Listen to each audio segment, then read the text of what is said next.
안녕하세요. 서영주입니다. 오늘은 돌아온 탕자에 대한 예수님의 비유 이야기를 통해 오늘을 사는 우리들의 자아상을 한번 그려보도록 하겠습니다. 예전에 두 아들을 둔 아버지가 있었는데 그중 둘째 아들이 그에게 나중에 상속할 재산을 미리 나눠달라고 간청하는 장면으로 이 이야기는 시작되죠.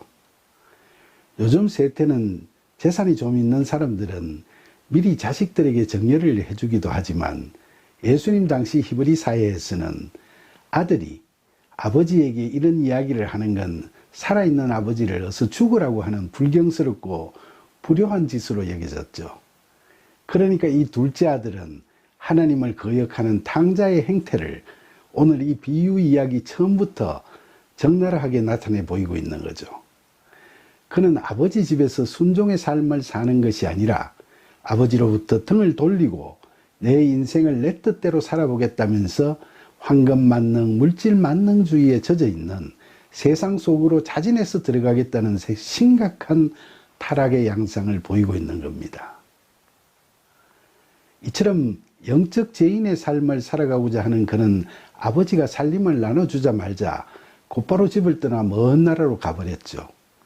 먼 나라로 가버렸다는 건 장소적인 의미보다는 심리적인 의미가 더 함축되어 있는 비유라고 하겠습니다.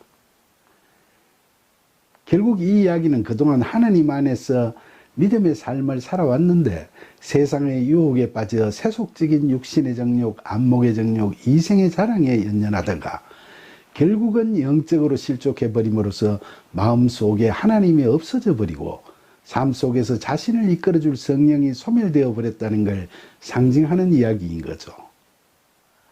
하나님과 멀어져 버리는 이런 경우는 원래 믿지 않는 사람들은 말할 것도 없지만은 교회를 다니는 사람들 중에서도 심심찮게 볼 수 있습니다.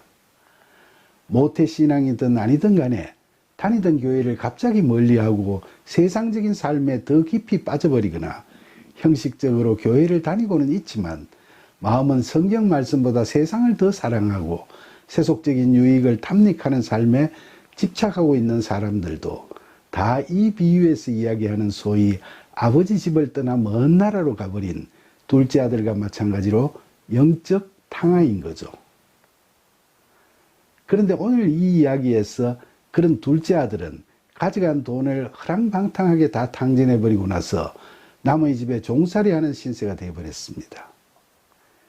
예수님의 비유 이야기의 이 대목은 우리가 내 힘으로 내 인생을 살아가겠다고 하나님을 멀리하고 세상 유혹에 휩쓸려 허상을 쫓아가거나 삶을 핑계로 온갖 못된 짓을 저지르기도 하면서 세상적인 것에 탐닉하고 살다가 결국 영적으로 모든 것을 잃어버린 자, 특히 과거에 믿음 생활을 했던 자의 경우에는 현실 세상에서의 세속적 욕망에 빠져 성령이 완전히 소멸되어 버린 자, 바로 죄의 종으로 영적으로 죽은 자가 되어버린 걸 상징하고 있죠.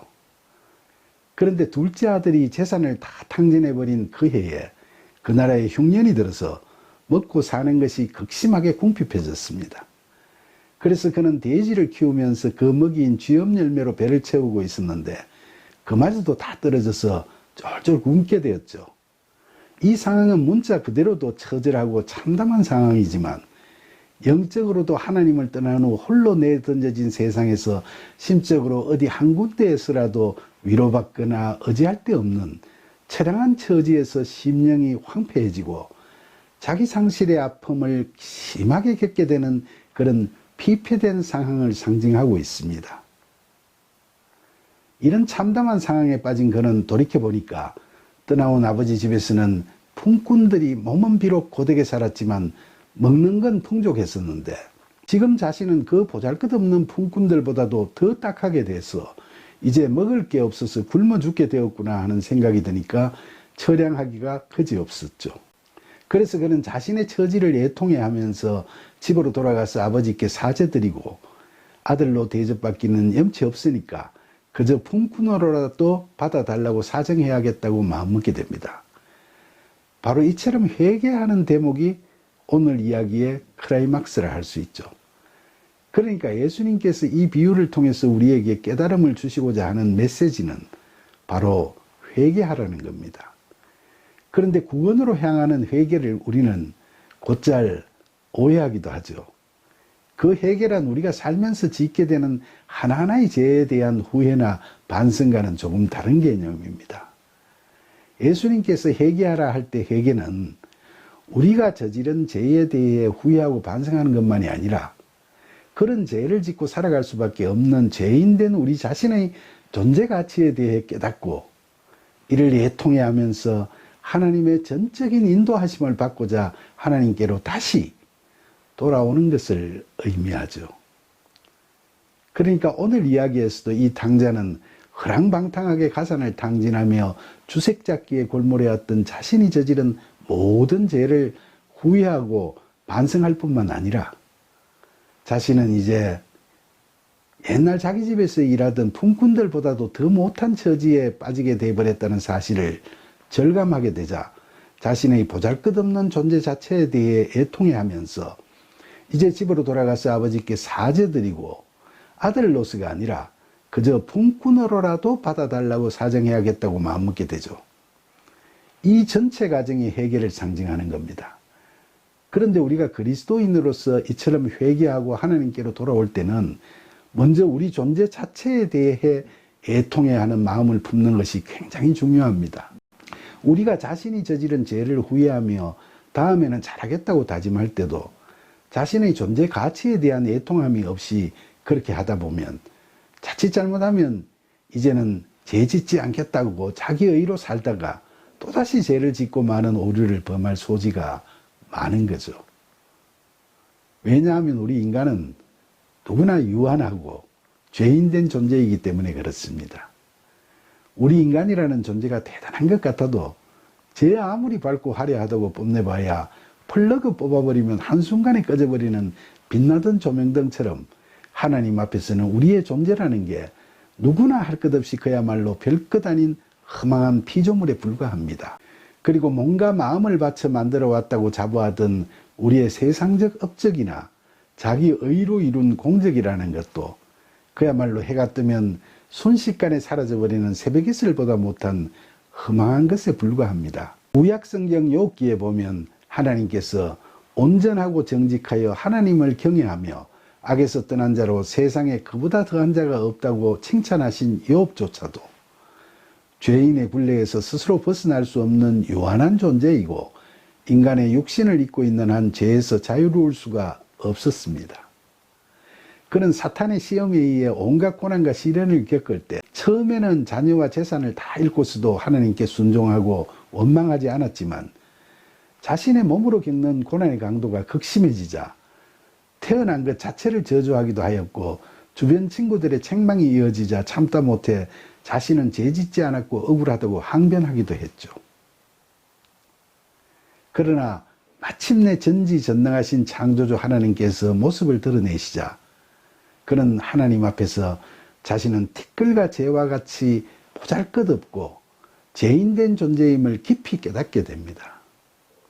그래서 제가 스스로 거두어드리고 티끌과 재 가운데서 회개하나이다 라고 하나님께 회개의 고백을 하게 되죠. 이처럼 구원에 이르는 회개는 자신이 지은 죄에 대해 자백하고 후회하는 것에 그치는 것만이 아니라 그런 회한과 근심을 넘어서서 자신은 스스로의 힘으로는 도저히 구원을 이룰 수 없는 유한한 죄인임을 애통해하면서 자신의 존재 가치를 철저히 부정하고 하나님께 절대적으로 의존하고자 하는 거죠. 이와 같은 후회와 애통의 과정을 거치면서 새 생명에 이를 수 있도록 자신을 하나님께로 되돌리는 것이 성경이 이야기하는 바른 회개인 것입니다. 다시 오늘 이야기로 돌아가면 그렇게 회개하고 아버지 집으로 다시 돌아오기로 작정한 둘째 아들은 지체 없이 떠났던 집으로 돌아오게 됩니다. 그런데 그의 아버지는 저 멀리서 초라한 모습으로 돌아오는 아들을 보자마자 청은한 마음에 달려와서 목을 껴안고 입을 맞추며 반겼죠. 은혜로운 구원의 길이 열리는 거죠. 길 잃은 양 한 마리를 반드시 찾을 것이고 길을 잃지 아니한 99마리보다 되찾은 한 마리 양을 더 기뻐하실 거라면서 이것이 바로 하나님 아버지의 뜻이라고 하신 예수님의 말씀처럼 그런 은혜가 영적 탕자인 우리들에게 베풀어지는 걸 상징적으로 보여주는 대목이죠. 아버지의 이런 환대 앞에서 그 아들은 아버지, 제가 하늘과 아버지께 죄를 지어 도저히 아버지의 아들이라 일컬음을 감당하지 못하겠어요 라고 울먹이며 고개 숙여 사죄를 드렸습니다. 그러자 그 아버지는 종들에게 내 아들에게 제일 좋은 옷을 내어 입히고 손에 가락지를 끼우고 발에 신을 신겨라. 그리고 살찐 송아지를 끌어다가 잡으라. 우리가 먹고 즐기자. 이 내 아들은 죽었다가 다시 살아났다. 내가 잃었다가 다시 얻었다고 기뻐했죠. 낡고 해진 헌옷을 벗고 제일 좋은 옷을 입게 된 이 둘째 아들은 이제 새 생명을 얻은 새 사람이 되었음을 상징하죠. 그리고 아들의 손에 가락지를 끼우는 건 결혼식에서 신랑 신부가 백년가약을 하며 반지를 서로 끼워주듯이 하나님과 하나 되는 언약을 맺게 되는 걸 뜻하죠. 하나님과 우리 사이의 영적 인격적 신뢰관계가 다시금 맺어지는 겁니다. 그리고 아들에게 새 신을 신겨주시는 건 험난한 세상길을 걸어오면서 땀과 먼지로 범벅이 된 것처럼 혼탁한 세상적 가치관을 벗어버리고 이제 하나님 나라에서의 신앙적 가치관을 갖게 되는 걸 상징하죠. 그리고 살찐 송아지를 잡아주는 건 우리가 지금 모든 죄를 사함받기 위해 화목제물을 올리는 것을 상징합니다. 이처럼 회개를 통해 하나님께로 돌아오면 우리는 의롭다 여기심을 받고 새 생명을 얻어 새로운 피조물로 다시 태어나는 구원에 이르게 되는 거죠. 사랑하는 여러분, 지금까지 살펴보았듯이 오늘 이 탕자의 이야기는 그저 남의 이야기가 아니라 바로 우리 자신들의 이야기입니다. 오늘 여러분들은 신앙의 여정에서 지금 이 순간 과연 어디쯤 가고 계시는지요? 대부분은 늘 그리스도 예수 안에서 하나님의 영이 인도하시는 대로 신앙의 삶을 잘 살아가고 있겠죠. 그렇지 못한 사람들은 이번 기회에 한번 자기 자신의 믿음 생활이 어느 단계 어떤 상황에 있는지 스스로 점검해 볼 필요가 있겠습니다. 설사 우리가 교회를 다니고 있다 해도 온 맘 다해 하나님을 바라보지 않고 내가 내 인생의 주인이라는 생각으로 세상을 더 사랑하면서 거기에 더 몰두하고 집착하며 살아가고 있는 영적 탕자라면 지금은 속히 회개하고 아버지의 집을 향해 눈을 돌리며 잠시도 지체하지 말고 온 힘을 다해 다람박질하면서 아버지 품으로 다시 돌아와야 할 때입니다. 이처럼 회개는 빠를수록 좋은 겁니다. 세상적인 부나 권력이나 건강을 다 잃은 채로 불안하고 상한 마음에 애통해하면서 두려워 떨고 있을 때, 또 자신이 저지르는 불의에 대한 일말의 양심의 가책과 짓누르는 죄책감으로 괴로워할 때 우리는 불현듯 하나님을 다시 찾게 되죠. 그때 욕심에 사로잡혀 하나님을 멀리하고 떠돌던 탐욕의 길 저편에서 우리를 찾으시는 하나님의 음성이 희미하게 들려올 겁니다. 우리가 세상적인 것에 골몰하여 하나님으로부터 등을 돌리고 빗나가다가 그 삶의 황폐함과 허망함 속에서 문득 이런 하나님의 음성이 들릴 때 자신의 죄인됨을 진심으로 회개하고 음성이 들리는 쪽으로 시선을 돌려 그곳을 향해 다름박질해서 다시 돌아와 하나님 앞에 서게 되면 언제 어느 때나 어느 곳에서라도 자비로우신 하나님께서는 그런 우리를 얼싸안고 반겨 맞이하십니다. 비록 우리가 연약해서 넘어지고 실수하고 그러더라도 실망하고 포기하거나 단념하지 마십시오.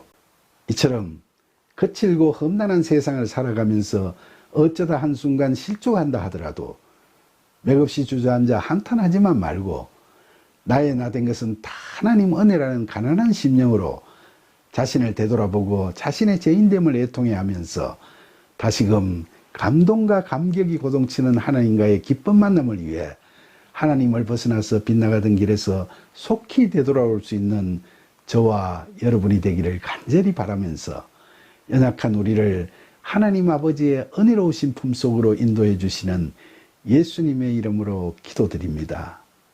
아멘.